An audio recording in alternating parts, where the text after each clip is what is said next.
বন্ধুরা, ভিএফএস গ্লোবালের মধ্যে বসে আছি। এই আমাদের একজন পরিচিত, ওর কিন্তু ও বুলগেরিয়ার জন্য পাসপোর্ট জমা দিয়েছিল। আজকে সেটা ডেলিভারি ডেট। দেখা যাক ওর ভাগ্যে কি আছে, জানি না কি হবে। খুবই টেনশন হচ্ছে, কারণ অনেকেরই কিন্তু রিজেকশন আসছে, বেশিরভাগই কিন্তু ভিসা হচ্ছে না। তো দেখা যাক ওর ভাগ্যে কি হয়। তো এখন অপেক্ষা করছি, আরো কিছু আপডেট আজকে আপনাদেরকে জানিয়ে দিব।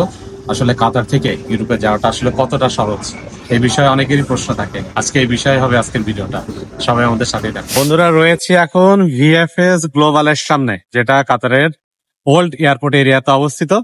এই আমার পিছনে যে গেটটা দেখতে পাচ্ছেন, এই গেট দিয়ে অনেকের কান্না করতে করতে, চোখ মুছতে মুছতে বের হতে দেখেছি। পাশাপাশি আবার হাসতে হাসতে, লাফাইতে লাফাইতে বের হইতে দেখেছি। দুইটা সিনারিও কিন্তু এখানে দেখা যায় এখানে আসলে। আসলে আমরা ইউরোপে যাওয়ার স্বপ্ন অনেকেই দেখি, এই স্বপ্ন আর বাস্তবতা কিন্তু এক না।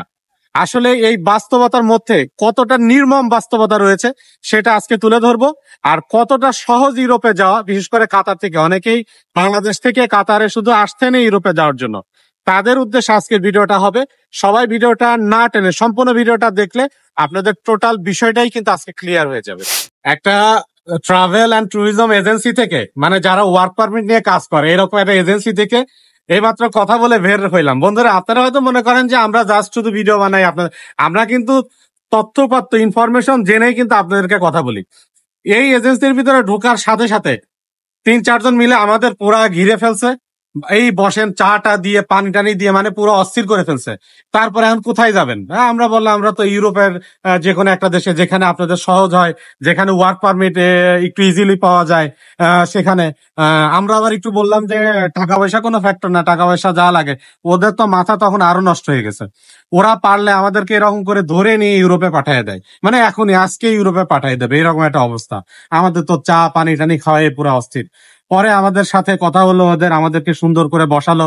ওদের যে মেন বাটপার, মানে অফিসের যে মেন বস, ওদের সব থেকে বড় বাটপার, ও আমাদেরকে আলাদাভাবে আলাদা রুমে নিয়ে গেল। কতগুলো ফাইল টাইল নিয়ে আমাদের নাম ঠিকানা পাসপোর্ট নাম্বার সবকিছু লেখা শুরু করলো।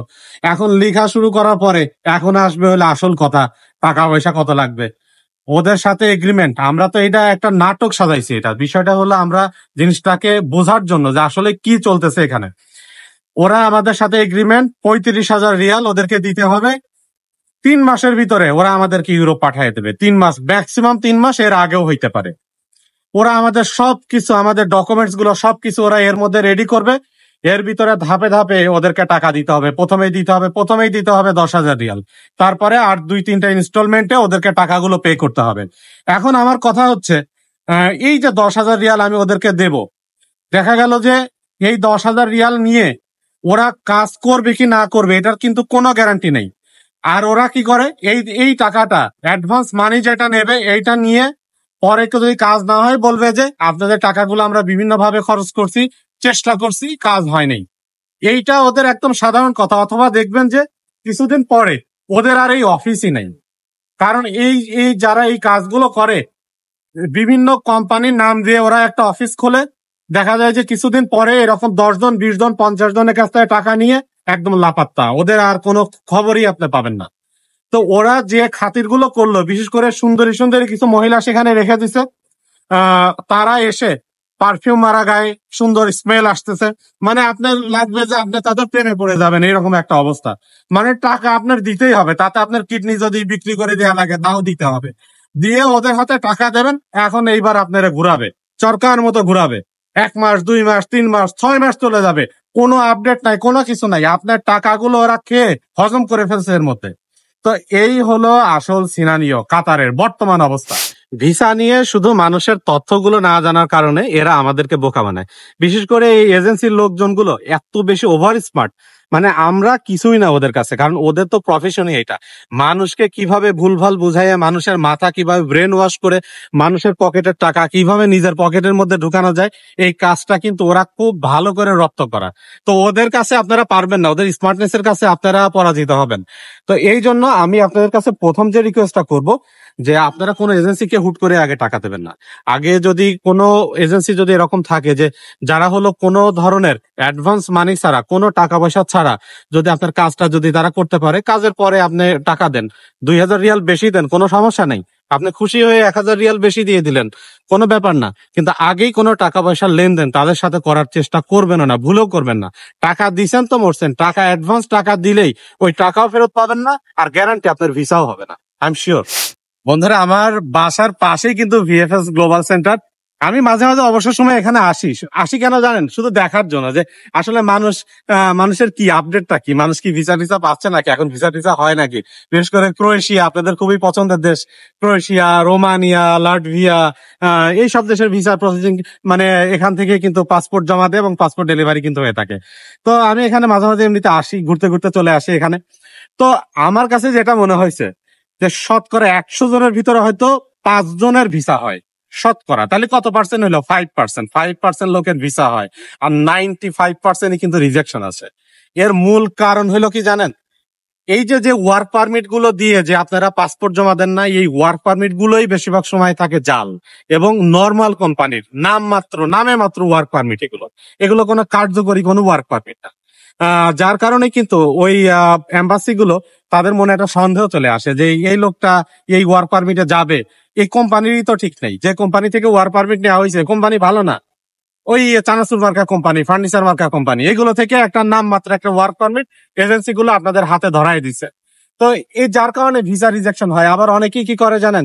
ওই রোমানিয়া থেকে বা বুলগেরিয়া থেকে বা আপনার ক্রোয়েশিয়া থেকে এখানে কাজ না করে 6 মাস 7 মাস বা 2 মাস কাজ করে পালায় বেশি টাকা বেতনের লোভে ইতালিতে চলে যায়, ফ্রান্সে চলে যায়, জার্মানিতে চলে যায়। তো যার কারণে ওরা বাংলাদেশিদেরকে এখন আর খুব একটা নিতে চায় না। তারপরেও যে ভিসা হয় না এরকম কিন্তু কোনো কথা নেই, ভিসা অবশ্যই হয়। যারা বলবে ভিসা হয় না তারাও ভুল, ভিসা অবশ্যই হয়, কিন্তু আপনাকে ভালো এজেন্সি, ভালো মাধ্যম দিয়ে কিন্তু আপনাকে এটা করতে হবে।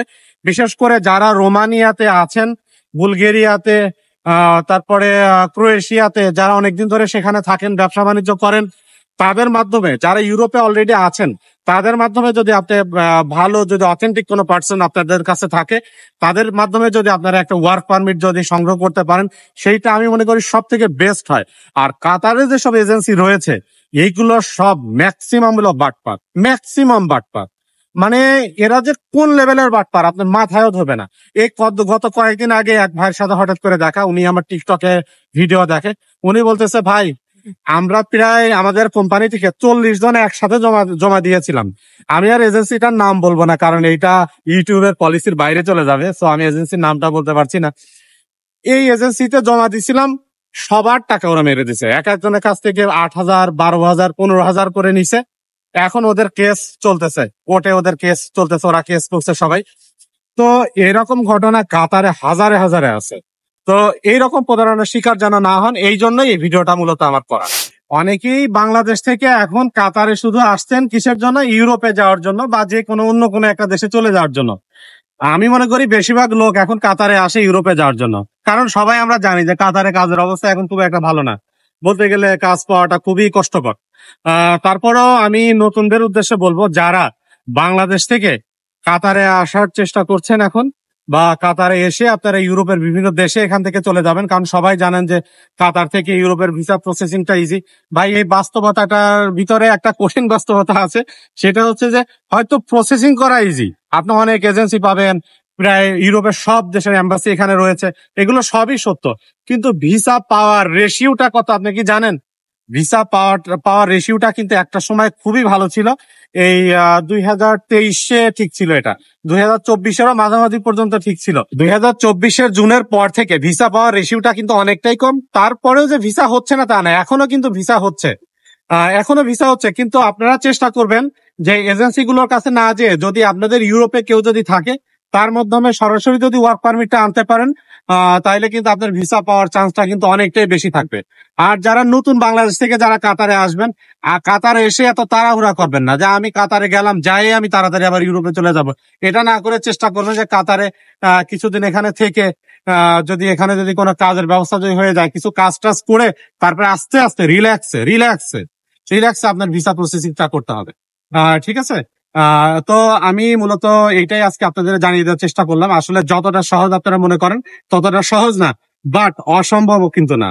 এখান থেকে কিন্তু ভিসা হয়। তারই একটা দৃষ্টান্ত এই যে আমি আগেই বলেছিলাম আমার ভিডিওতে, আমাদের একজনের কিন্তু আমরা এরকম তার ওয়ার্ক পারমিট, সে বুলগেরিয়াতে তার এক আত্মীয় রয়েছে, তার কাছ থেকে সে ওয়ার্ক পারমিটটা সংগ্রহ করে, মানে বুলগেরিয়ার যে সিজনাল ভিসা, যেটা কৃষি ভিসা, সেটা সে সেখান থেকে পায়। আপনারা জানেন রিসেন্টলি কিন্তু বুলগেরিয়া সেনজেনভুক্ত দেশের অন্তর্ভুক্ত হয়েছে। তো আলহামদুলিল্লাহ ওয়ার্ক পারমিটটা পাওয়ার পরে আর বাকি প্রসেসিং আমরা কাতার থেকেই করে তার কিন্তু আমরা পাসপোর্টটা জমা দিয়েছিলাম। তো আলহামদুলিল্লাহ ওর কিন্তু ভিসাটা হয়ে গেল। তো এরকম অনেকেরই কিন্তু ভিসা হচ্ছে, আবার অনেকেরই কিন্তু এই এজেন্সির গাফলতির কারণে বা ফেক এজেন্সির কারণে তাদের তারা গাদ্দারি করে, তারা মানুষের টাকা পয়সা গুলো নিয়ে মেরে দেয়। তারা কিন্তু আপনার জন্য কোনো কিছুই করবে না, জাস্ট শুধু শো করবে, মনে করবেন যে তারা আপনার জন্য অনেক কিছু করতেছে, আসলে তারা কিছুই করে না। মাঝখান দিয়ে আপনার কষ্ট উপার্জিত টাকাগুলো এরা কিন্তু মেরে দেয়। তো আমি মনে করি যে আপনাদের এই বিষয়ে সতর্ক হওয়া দরকার। আপনারা যতটা সহজ সস্তা মনে করেন যে কাতার থেকে ইউরোপে যায় এতটা সহজ, এতটা সস্তা খবর, এতটা সস্তা নিউজ, আপনারা এগুলোতে কান দেবেন না, বিশ্বাস করবেন না। অবশ্যই কাতার থেকে ইউরোপে যাওয়া যায়, বাট সুন্দর একটা প্রসেসিং এর মাধ্যমে, সুন্দর একটা ব্যবস্থাপনার মাধ্যমে, এবং ভালো এজেন্সি যদি পান তার মাধ্যমে যাবেন, বা ভালো লোক যদি কেউ আপনার ইউরোপে থাকে তার মাধ্যমে যোগাযোগ করে বড় কোম্পানি থেকে, ভালো কোম্পানি থেকে ওয়ার্ক পারমিটটা সংগ্রহ করবেন। ইনশাল্লাহ আপনাদের ভিসা কিন্তু হয়ে যাবে। তো বন্ধুরা, আজকে আমি জানিয়ে দেওয়ার চেষ্টা করলাম, আমার বাসার পাশেই বিএফএস গ্লোবাল, যার কারণে আমি এখানে মাঝে মাঝে আসি বা আমার দেখার সুযোগ হয় আসলে ঘটনাটা কি, বাস্তবতাটা কি। যার কারণে তারই ধারাবাহিকতা আমি ভাবলাম যে আপনাদেরকে একটু জানিয়ে দেওয়ার চেষ্টা করি। যে বিশেষ করে যারা নতুন আসেন তারা তো অনেক কিছু বোঝেন না, কাতার সম্বন্ধে আসলে তাদের কোনো আইডিয়া নেই, তাদের জন্যই মূলত ভিডিওটা বানানো। তো বন্ধুরা, সবাই আমাদের জন্য দোয়া করবেন। আমার খুবই নতুন চ্যানেল দেশি ভাই অন ফায়ার, আমার আরেকটা ইউটিউব চ্যানেল রয়েছে নাজমুল দা গ্রেট, এবং এই দুইটা চ্যানেলে আমি তথ্যমূলক ভিডিও দেওয়ার চেষ্টা করি মানুষের উপকারের জন্য। আমি ব্যক্তিগতভাবে নিজে কোনো ভিসা ব্যবসায়ী না, এইসব ভিসা টিসা নিয়ে এইগুলোর মধ্যে প্রচুর বাটপারি, এগুলো নিয়ে কাজ করতে আমার কখনোই পছন্দ না। সো আমি এগুলো নিজে করি না। তবে আপনাদেরকে অথেন্টিক ইনফরমেশন গুলো দিয়ে যেন আমি হেল্প করতে পারি, আমার জন্য সবাই দোয়া করবেন। আমার ইউটিউব চ্যানেলটাই মূলত ওপেন করা এই উদ্দেশ্যে, মানুষ যেন প্রতারিত না হয়, মানুষ যেন তথ্যগুলো জানে, ইনফরমেশন গুলো জেনে যেন তাদের ভিসা প্রসেসিং তারা করতে পারে। তো সবাই ভালো থাকুন, সবার জন্য দোয়া করি, সবার ইউরোপে যাওয়ার স্বপ্ন পূরণ হোক। সবাই আমাদের জন্য দোয়া করবেন। ইনশাল্লাহ নেক্সট সময়ে আমরা আরো নতুন কোন ইনফরমেশন নিয়ে আপনাদের সামনে হাজির হব। ততদিন পর্যন্ত সবাই ভালো থাকবেন, আমাদের জন্য দোয়া করবেন। আসসালামু আলাইকুম।